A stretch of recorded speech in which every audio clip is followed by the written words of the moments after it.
Ar žinojai, kad JAV jau yra visiškai islamiškas miestas? Taip, vieta, kuri buvo visiškai perimta, nes jų planas plėstis ne tik iš Europos, bet ir į Jungtines valstijas jau prasidėjo. Ir dabar mes iš tikrųjų turime pavyzdį, kuris tiesą sakant šiek tiek gąsdina ir turėtų kelti nerimą tau, bei būti priminimu visiems, kurie mano, kad ši grėsmė nėra tikra. Tiesiog kaip tikra tai iš tikrųjų yra. Sveiki atvykę į Atsaką. Aš esu Meira Kai, jūsų vedėja. Būtinai paspauskite prenumeratos mygtuką ir parašykite šiam vaizdo įrašui, kad atliktumėte savo veiksmą, nes mes sukūrėme judėjimą. Judėjimą, kuris priešinasi. Ir esame labai dėkingi, kad esate čia. Taigi, jei dar nepažįstate RARE, turite juos pažinti. Jie kovoja prieš CARE ir prieš islamizaciją. Šis vaizdo įrašas gana gerai parodo, kokia beprotybė vyksta šiuo metu Mičigane. Čia visi iš tikrųjų yra musulmonai. Manau, jie turėtų pakeisti pavadinimą į Halal Tramont. Ir visur matau tik musulmonus. Ten yra musulmonas dėdė, tie musulmonų vaikai, visiškai musulmoniška miesto taryba. Net meras yra musulmonas. Šį vakarą per RARE TV pristatome atvejo analizę apie tai, kas nutinka, kai Amerikos miestas visiškai atitenka islamui. Kamprankas, Mičiganas. Kadaise buvęs išdidus Amerikos darbininkų klasės miestas yra aiškiausias pavyzdys Jungtinėse valstijose visiškai susiformavusios paralelinės visuomenės. Ir visiškai susiformavusi paralelinė visuomenė. Jūs net nepatikėsite, kokia tai yra plačiai paplitusi. Visas miestas užvaldytas islamo. Ir būtent apie tai mes jūs įspėjome jau daugelį metų. 2026 m. sausį buvo prisaikdinti nauji Hamtramsko miesto tarybos nariai. Abu Musa, Naemas Čiaudris, Jusefas Saidas ir naujasis meras Adamas Al-Alharbis. Visos miesto tarybos ir mero pareigos dabar visiškai priklauso musulmonams. Jūs turite suprasti, kad tai yra strategija, tiesa? Jie siekia atvežti žmonės dideliais kiekiais, kad galėtų išrinkti savo atstovus į tarybas, į valdžią ir panašiai. Taigi, kai jiems pavyksta išrinkti visus į tarybą, visus, kurie yra islamistai, tada iš tikrųjų nieko negalite dėl to padaryti, ar ne? Ne, negalite. Ir jei jie turi pakankamai žmonių, jei jiems pavyko atkelti pakankamai žmonių, arba atversti pakankamai žmonių, arba įbauginti pakankamai žmonių, arba susivienyti su kvailiais, tokiais kaip kairieji, kad suburtų dar daugiau žmonių, tada jie gali išlaikyti šiuos žmonės valdžioje, nes tai tik skaičių žaidimas. Tai ir įvyko Europoje. Jei pažiūrėsite į tarybų sąrašą, tarkime, Jungtinėje karalystėje, kiek iš jų valdo islamistai, tai nėra atsitiktinumas.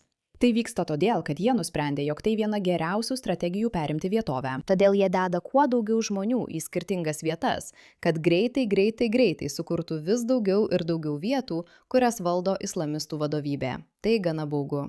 Ir visiškai vyrai, pradedant miesto vadovu ir baigiant policijos viršininku. Al-Harbio varžovai mero rinkimuose taip pat buvo musulmonai. Ponas Bajus Gasanas Khatabas, Huseinas ir Malikas Mahmudas. Iš 12 kandidatų į miesto tarybą 9 buvo musulmonai.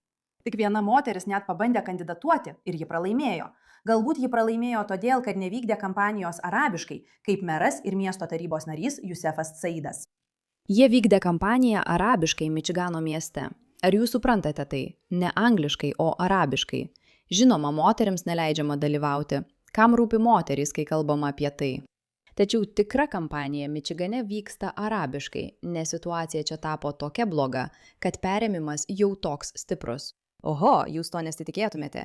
Jie net neslėpia to. Jie net nebando vykdyti kampanijos angliškai ir sakyti, žiūrėkite, mes integruojamės. Ne. Mes ateiname su savo kalba. Tiesioginė prasme nieko negalite dėl to padaryti. Ir mums reikia vykdyti kampaniją arabiškai, nes visi čia kalba arabiškai. Tai yra baisu. Arba visi čia, kurie iš tikrųjų yra svarbus. Turime pakankamai rinkėjų, kurie kalba arabiškai, kad galėtume vykdyti kampaniją šią kalbą ir laimėti Jungtinėse valstijose. Beprotybė. Alachas į Dievas duos, jei bus koks nors sprendimas dėl didėjančių namų mokesčių, inšallah bandysime jį pasiekti ir stengsimės padėti miesto gyventojams šiuo klausimu. Ir nepamirškite balsuoti už Adamą Harbį šiuose rinkimuose ir dalyvauti. Ačiū Jums, ramybės Jums ir Dievo palaimos. Ramybės Jums ir Dievo palaimos bei palaiminimo. Jis linki mums Dievo gailestingumo. Turiu pasakyti, kad aš taip pat tikiuosi, kad turėsime Dievo gailestingumą. Tikiuosi ne jo Dievo, nes man jo Dievas nelabai patinka, bet tikiuosi, kad mūsų Dievas. Tikiuosi, kad mūsų Dievas bus mums gailestingas ir suteiks mums stiprybės bei drąsos iš tikrųjų sugebėti tam pasipriešinti. Tai beprotiška. Šios įvairios ir klestinčios bendruomenės dalis. Ar gali patikėti, kad šis vaikinas tiesa bando būti išrinktas į tarybą Amerikoje? Beje, tai svarbu.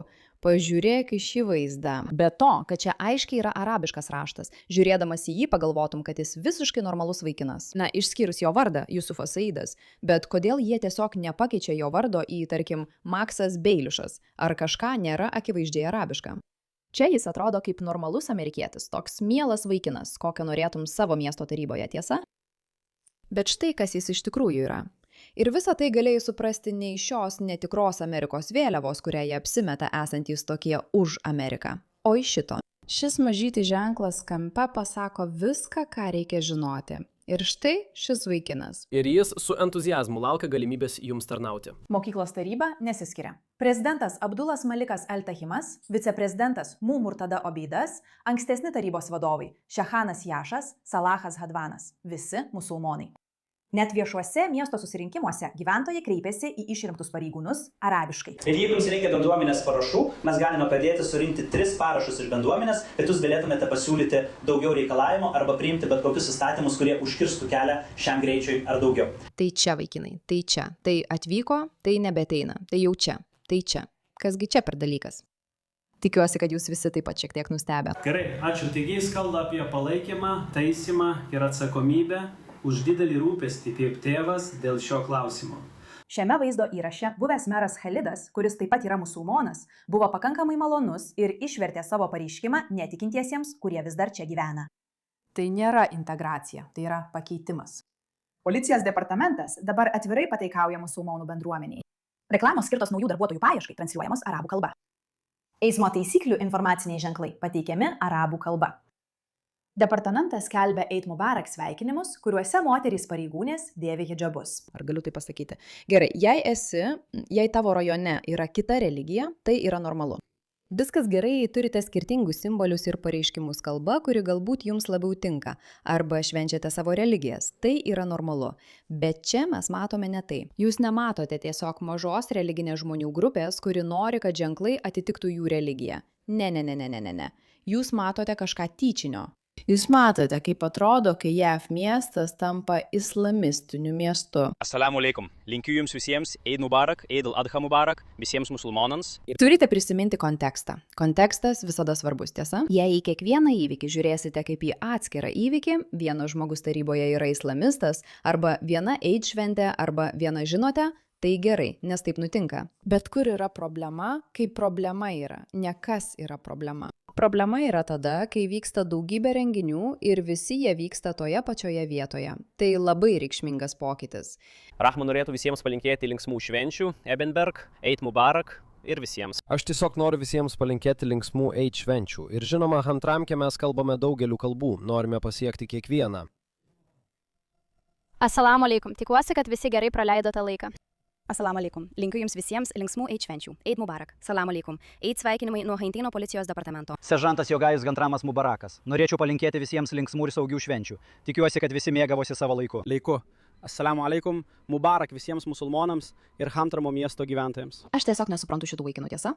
Tų, kurie labai sako, mes tokie proamerikietiški, mums viskas gerai su tuo. Ar turėtume jiems pasakyti? Ar turėtume pasakyti, kas vyksta? Na, jie tikriausiai patys galėtų tai suprasti, jei tik pasižiūrėtų. Net piliečių patrulių nariai yra musulmonai. Kultūrinis perėmimas baigtas. Jie rengia Eid šventes, kurios atrodo kaip tikri karnavalai su atrakcionais ir pramogomis. Visame mieste iškabintos Ramadano šviesos. Aš esu Habibas Al-Džaufis, žiniasklaidos atstovas Jemeno ir arabų bendruomenėms. Padėkokite jam už viską, ką jis padarė. Jis yra TAREF dainininkas. Ačiū.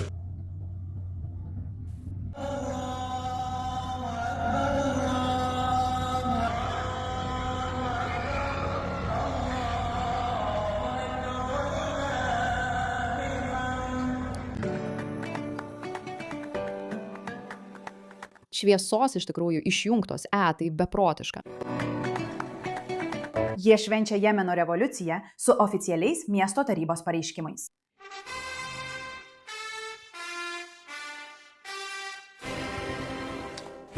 Už visą, ką jis padarė, padėkok jam.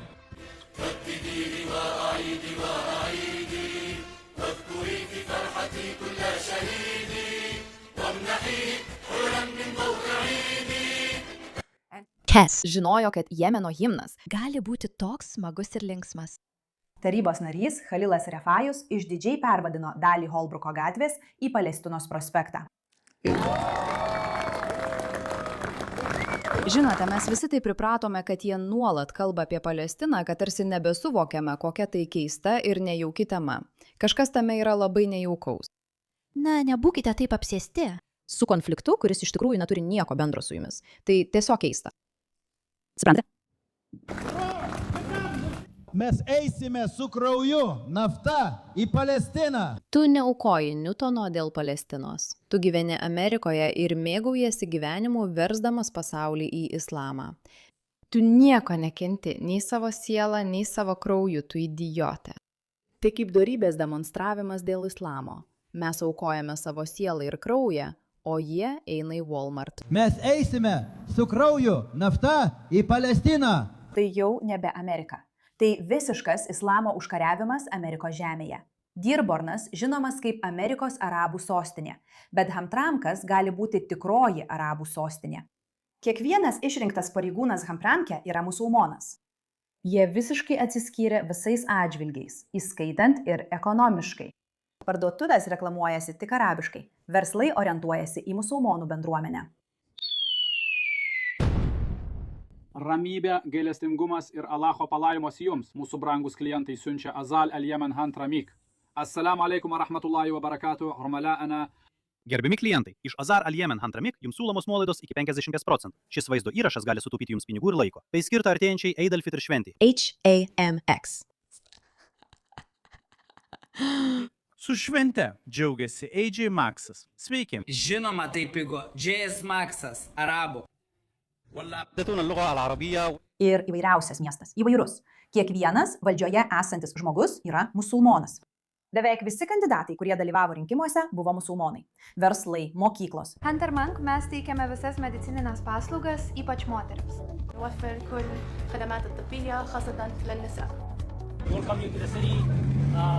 Aš tiesioginę prasme pagalvočiau, jei žiūrėčiau tai, kad žiūriu reklamą iš Libano, tiesa, ne iš Mičigano.